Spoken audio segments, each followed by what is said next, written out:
अत्याचार से उन्होंने किसी को नहीं बख्शा है। सीबीआई डिपार्टमेंट को रातों रात तोड़ा था, याद है? वो भी एक अत्याचार था। किस तरह से अगर कोई भी उनके हेलीकॉप्टर की जांच कर देता है ना अधिकारी चुनाव आयोग का, तो उसको तुरंत डिसमिस कर दिया जाता है। हमारे साथ धर्मवीर चौधरी और नितिन सेंगर है, किसान आंदोलन के मुखर वक्ता हैं। लगातार किसान आंदोलन बने हुए थे। जिस तरह से गुजरात और हिमाचल के चुनाव के नतीजे, उसके बाद प्रधानमंत्री का जो बयान आया कि जुल्म और सितम और भी बढ़ने वाले, इसके क्या मायने, इस पे भी चर्चा कर लेंगे। लेकिन वही अहम सवाल ये बन रहा है कि क्या ईवीएम में भी गड़बड़ी है। जिस तरह से तमाम नेताओं का जो बयान आए, नीतीश सेंगर सीधे जानेंगे। नितिन जी, किस तरह देख रहे हैं? एक तरफ प्रधानमंत्री का जो बयान आया कि जुल्म सितम और बढ़ने वाले हैं, लेकिन दूसरी तरफ लोग आरोप लगा रहे हैं कि ईवीएम में भी गुजरात में गड़बड़ी हुई है। तो प्रधानमंत्री जी, मोदी जी गड़बड़ी के लिए जाने जाते हैं क्योंकि सच कभी वो बोलते नहीं है। आज तक उन्होंने कभी भारत की जनता से सच नहीं बोला। जो बोला वो टोटल झूठ बोला। और जो जुल्म बता रहे हैं ना, वो अभी आपने रामपुर में चुनाव के वक्त देखा होगा कि किस तरह से जनता को प्रताड़ित किया गया है। उनका मूलभूत अधिकार जो मतदान करने का अधिकार है, उससे उन्हें वंचित किया गया है। इस अत्याचार को समझने की जरूरत है और आने वाले समय में बड़े पैमाने पर आप और जनता के ऊपर इस तरह के अत्याचार होंगे। अत्याचार से उन्होंने किसी को नहीं बख्शा है। सीबीआई डिपार्टमेंट को रातों रात तोड़ा था, याद है? वो भी एक अत्याचार था। किस तरह से अगर कोई भी उनके हेलीकॉप्टर की जांच कर देता है ना अधिकारी चुनाव आयोग का, तो उसको तुरंत डिसमिस कर दिया जाता है। तो क्या, लेकिन नितिन जी, जिस तरह से आप कह रहे हैं, लेकिन तो हिमाचल में भी तो ईवीएम गड़बड़ हो सकता है। देखिए, गुजरात में नरेंद्र मोदी जी अपनी जमीन खो चुके थे। ये सारे पत्रकार जानते हैं, गुजरात जानता है, किसी से छुपा नहीं है, देश भी जानता है। किस तरह से नरेंद्र मोदी जी ने वहां पर प्रचार करके, किस तरह से डेरा जमा के उन्होंने इस चुनाव को जीता है। और वो भी ईवीएम के दम पर जीता है, जनता की दम पर नहीं जीता है। वे अपनी जमीनी हकीकत खो चुके हैं। अगर गुजरात हार जाते तो पूरे विश्व में नरेंद्र मोदी जी का गिराफ जमीन पर आ जाता। तो क्या आपको लग रहा है कि ईवीएम में घोटाला है? ईवीएम में तो निश्चित रूप से घोटाला आज से नहीं है। बहुत समय से हमारे देश की तमाम राजनीतिक पार्टियां, यहाँ तक कि सभी राजनीतिक पार्टियां ईवीएम का विरोध कर रही हैं। अगर नरेंद्र मोदी जी इतने बड़े जननायक हैं, राष्ट्रवादी हैं, जनता के हितैषी हैं, तो जनता के मतदान पर हमला क्यों करते हैं? रामपुर क्या है ये? रामपुर में क्या हुआ? अगर ईवीएम अगर धोखेबाज नहीं है तो जनता की बात मान। समाजवादी को नकार दिया जनता ने, ये कहिए ना। समाजवादी को कहीं नहीं नकारा। आपने मैनपुरी में देखा होगा, पूरी भारतीय जनता पार्टी ने अपनी ताकत झोंक दी थी। समाजवादी पार्टी के कार्यकर्ता डटे रहे, उन पर कितना जुल्म हुआ है वो नहीं दिखाया गया अभी आपको। अरे धर्मवीर जी, सवाल आपसे है कि किस देख रहे हैं? कह रहे प्रधानमंत्री की जुल्म और बढ़ने वाला, तैयार रहिए। तो तैयार हैं आप? नहीं, ये तो पब्लिक को मिसगाइड किया जा रहा है। जब एक बात बताओ, अब कोई लड़ाई है बर्छी भाले की और उसकी तो है नहीं, चाकू चूरी की। अब तो एटम बम और परमाणुओं की लड़ाई है। और डरने को किसी की कोई जरूरत नहीं है। और मोदी जी को जो मैंडेट मिला है, गुजरात का मिला है, वो जाके गुजरात के कल मुख्यमंत्री पद की शपथ ले लेगा। उन्हें ज्यादा डर लग रहा है तो वो छोड़ दे पीएम पद को। वो तो कोई न कोई आके संभाल लेगा। नहीं समझ रहे? हम फौज में रहते हैं, हम अडिग रहते हैं हर वक्त। देखो, आपने किसान आंदोलन में देखा हमारे कितने शहीद हुए, हम तो फिर भी नहीं हटे। कितनी गोलियां चलाई इन्होंने। नरेंद्र से आगे भूपेंद्र है। भूपेंद्र 156 सीट जीता है। अरे नरेंद्र से आगे वो है, जब सारा सिस्टम ही उन्हीं का है। धन बल पैसे नहीं समझ रहे, सब गुजरात पे ही सिस्टम खींच के ले गए। वो पानी का जहाज कहाँ पिछले विधानसभा में जो उतारा था, वो पानी का जहाज चल रहा है कहीं? जो पिछले विधानसभा में उतार के दिखाया था, वो कहाँ है पानी का जहाज?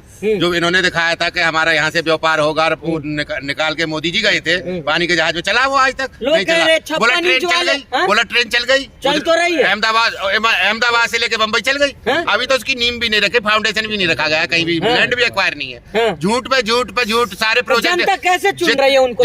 भाई साहब, जनता को देखो, एक बार आप बरगला सकते हो, दूसरी बार धर्म के नाम पे सेक सकते हो। अब तीसरी बार की बात है 2024 में। और आजादी के बाद 156 सीट, सुपड़ा साफ हो गया कांग्रेस का, पता है आपको? अरे हमें कांग्रेस से मतलब नहीं है। हमारा मकसद ये है कि हमें एक ऐसा वो चाहिए। हम तो किसान हैं, किसान के बच्चे हैं, हमें किसानों के लिए बेनिफिट चाहिए और जो सरकार देगी आगे। अब हमारा मकसद ये है कि जो हम आगे जो सरकार को भी जो चुनने वाले हैं ना, हम ऐसे चलने वाले नहीं है। और हम खुद अपना एक आंदोलन शुरू कर रहे हैं। धन और दौलत बट के रहेगी, उसका शीर्षक रहेगा। हाँ, और धन और दौलत बांट के छोड़ेंगे। प्रधानमंत्री तो कहते हैं किसान गरीब सब हमारे साथ है, चाय वाले मजदूर गरीब का हम लड़का है। तो आप लोग किसान साथ नहीं दीजिएगा प्रधानमंत्री का? भैया प्रधानमंत्री जी का सबसे बड़ा झूठ है। कहाँ है गरीब मजदूर? 8,500 करोड़ रुपए के विमान में घूमने वाला, लाखों रुपए की ड्रेस बदलने वाला इंसान हमें टीवी पे आकर झूठ बोलता है। अगर प्रधानमंत्री इतने सच्चे होते तो आज मीडिया दबाव में न होती, रवीश कुमार जैसे पत्रकार को छोटे से आम सुधीर पत्रकार चौधरी, अमन चोपड़ा, इतने दिग्गज पत्रकार आपको नहीं दिख रहे हैं। ये वो लोग,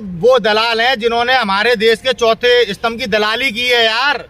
ये पत्रकार कब से हो गए? ये तो मोदी के रवीश वक्त से। कुमार कांग्रेस का दलाली करते लोग कह रहे हैं। रवीश कुमार जी वे स्वतंत्र पत्रकार हैं जिनकी पूरी दुनिया में आज वाहवाही हो रही है। सर्टिफिकेट आप बांट रहे हैं क्या? देखिए आप, सर्टिफिकेट आप दे रहे हैं? हम सर्टिफिकेट नहीं दे रहे, दुनिया दे रही है। जैसे अभी वो आई थी ना कश्मीर फाइल्स, उसका प्रधानमंत्री जी ने, इनके सभी लोगों ने प्रमोशन किया था ना, तमाम हिंदुस्तान में लोगों ने सर्टिफिकेट दिए थे। आया अभी वहाँ से सर्टिफिकेट विदेश से। अब क्या हुआ बताया ना, ये प्रोपगंडा था। क्या हुआ कश्मीर फाइल्स का? प्रधानमंत्री ने पूरी दुनिया में भारत की इस तरह से आलोचना करा रखी है, आज तक आजाद भारत में ऐसा प्रधानमंत्री नहीं हुआ।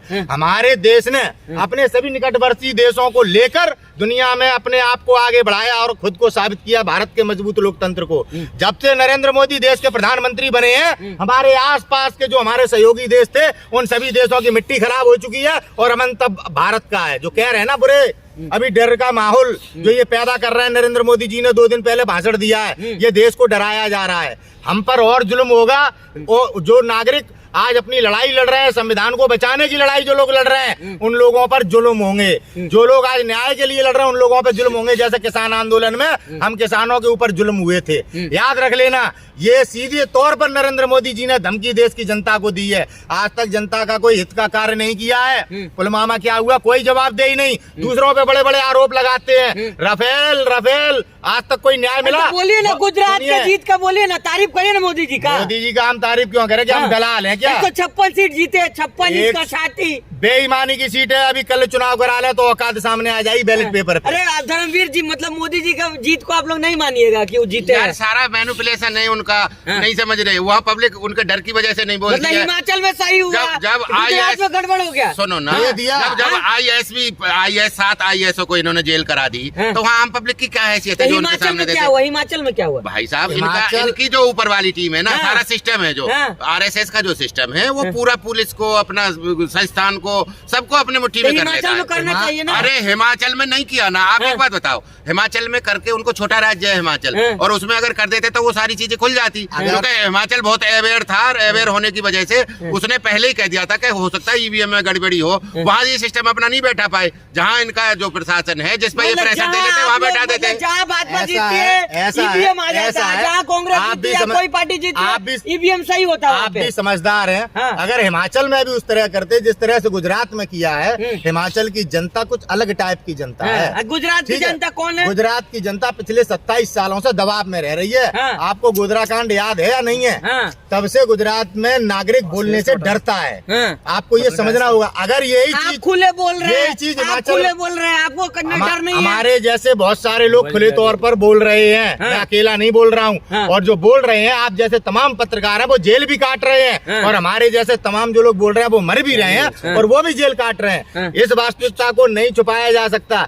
उन्होंने हिमाचल दिया है। आज चुनाव उनके हिसाब से होते हैं। जहाँ वे जीत नहीं पाते हैं, वहाँ जैसे आजम खान के साथ किया ना, वोट नहीं डालने दिए, वहाँ वोट नहीं डालने दिए जाते हैं। आज किस तरह से लोकतंत्र खतरे में है। आज भारत के नागरिकों को EVM गड़बड़ है, ये कहना चाह रहे हैं? बिल्कुल श्योरली गड़बड़ है। कौन कह रहा है राइट है? जब देश में आवाजें उठ रही हैं, EVM भी उसी से चलती है, चिप से चलती है, समझ रहे हैं? चिप भी रिलायंस बनाता है, और जब उस रिलायंस की फैक्ट्री में ही EVM बन के आ रही है। अब रिलायंस वाला ही इनका वो है, रिश्तेदार है, हम दो हमारे दो। तो जब वो बना, सब सिस्टम ही उनका है। 35 साल अभी भाजपा शासन करेगा, 35 साल। 2024 में ओपन डिबेट होगी। जो देश में 82 लाख करोड़ चोरी होता है, जो ज्यादा सबसे पैसे देगा, हमें मतलब नहीं है। केजरीवाल आ जाओ, मोदी जी आ जाओ, अमित शाह आ जाओ, जो ज्यादा से ज्यादा पैसे कमा के देगा भारत को, और पहले देगा, सोर्स ऑफ रेवेन्यू बताएगा, कलेक्शन बताएगा। देश का बजट अभी तक 35 लाख करोड़ पे पहुंचा है 75 साल में, केंद्र का बजट। हमें जो 75 लाख करोड़ का बजट पहुंचा के देगा, किसान मजदूर एक तरफ उसको वोट करेगा। रोते रहेंगे आप? नहीं, EVM का तब तक रोते रहेंगे जब तक बैलेट पेपर से नहीं होगा। कब तक रोएंगे नितिन जी EVM का रोना? मेरी समझ से अब ज्यादा समय नहीं लगेगा। हाँ। अब ईवीएम अगर नहीं संज्ञान ले रहा है, सुप्रीम कोर्ट से संज्ञान ले रहा है, लेकिन परिस्थितियां ऐसी आने वाली हैं, जब जब रावण जन्म लेता है तो राम भी आते हैं। हाँ। जब अकबर आता है तो महाराणा प्रताप भी आते हैं। हाँ। 35 साल का जो ये सपना देख रहा है, रावण भी अमरौती खा के अमर हो गया था। तो ये समझना पड़ेगा, ये अमित शाह का अहंकार है। आज अपनी पूरी जमीन खो चुके हैं बैलेट पेपर से चुनाव कराने में। इस भारत में उनको 15 सीटें नहीं मिलेंगी पूरे भारत में। हाँ। ये एक बात 156 ला रहे हैं, 15 की बात कर रहे हैं। पूरे गुजरात में तमाम पार्टी पिछली बार 303 भी ले ली थी। हाँ। ठीक है, तो ये कैसे आ रही हैं? जब जनता आवाज उठा रही है तो आप लोग मजाक बना रहे हो, पत्रकार लोग। हाँ। अगर ईवीएम वास्तविकता में हैक किया जा सकता है, इंसान ने बनाया है। और तमाम एक दिन में पेट्रोल पंप हैक हुए थे, 700 पेट्रोल पंप एक ही दिन में पकड़ लिए थे ना, जिन पे वो तो कर रहा था, वो ईवीएम वही तो चिप है, वही उसको सेटल कर दो। तमाम चिप अपने आप ही 1 घंटे बाद में वो उसी वोट को जो देश लोकतंत्र को मानते हैं, अपनी जनता के साथ न्याय करते हैं, उन्होंने ईवीएम का इस्तेमाल किया, ईवीएम में धोखा पाया तो उन्होंने बदल दिया, सब बदल दिया। आज प्रधानमंत्री की नीयत ठीक नहीं है। अगर प्रधानमंत्री की नीयत ठीक होती तो ईवीएम से चुनाव बंद हो जाते, क्योंकि जनता ने जो समर्थन मोदी को दिया है वो पंडित जवाहरलाल नेहरू के बाद पहले ऐसे नेता हैं जिनको इतना बड़ा समर्थन मिला हो। लेकिन इनने मोदी जी की ताकत है भाई, सब ताकत, उस ताकत का दुरुपयोग उन्होंने हमारे देश की नीलामी में किया है। आपको बेरोजगार किया है, आपकी जड़ों को कमजोर कर दिया है। आज भारत विरोधी ताकतें बड़े पैमाने पर आक्रमणकारी हैं। नरेंद्र मोदी ने देश के साथ विश्वासघात किया है और इस विश्वासघात का जवाब उन्हें देना पड़ेगा। उन्होंने तो बोला था ना कि चौराहे पे जवाब ले लेना। ये देश जब कुर्सी पे बैठा सकता है तो ये तुम्हें कुर्सी से खींच के जवाब भी ले सकता है। और ये इतिहास है, ये इतिहास है हमारा। याद रखना, जब जगमाल कुर्सी पे बैठा था तो महाराणा प्रताप ने टांग पकड़ के खींच लिया था। इस इतिहास को मत भूलना, ये भारत भूमि है। नरेंद्र दामोदर दास मोदी जी को तुम्हारे इन सब यूट्यूबर्स के माध्यम से बता देना चाहते हैं, क्योंकि वो तो नकली तो दलाल हो गए जो main stream media Modi Modi Modi करके देश को भ्रमित करके किस परिस्थिति में ला दिया है। चलिए, ईवीएम हिमाचल में सही था कि गुजरात में सही था? आखिरी ईवीएम कहीं पे सही नहीं था। वो तो एक गेम है। अगर हिमाचल भी ले लेते तो विरोध इतना होता कि हो सकता है 2024 से पहले देश में इतना बड़ा विरोध खड़ा हो जाता। सुनिए, आंदोलन खड़ा हो जाता और नरेंद्र मोदी जी को बैलेट पेपर पे चुनाव कराना पड़ता और सत्ता से जाना पड़ता। इसलिए हिमाचल लालच है। जैसे गरीब के लिए राशन है, वैसी राजनीतिक पार्टियों के लिए, कांग्रेस के लिए हिमाचल एक लालच है। अखिलेश यादव जी के लिए डिम्पल यादव की सीट जो निकली है वो एक लालच है। याद रखना, आजम खान को इसलिए हराया कि हिंदुत्व को महत्व पूरा बना रहे।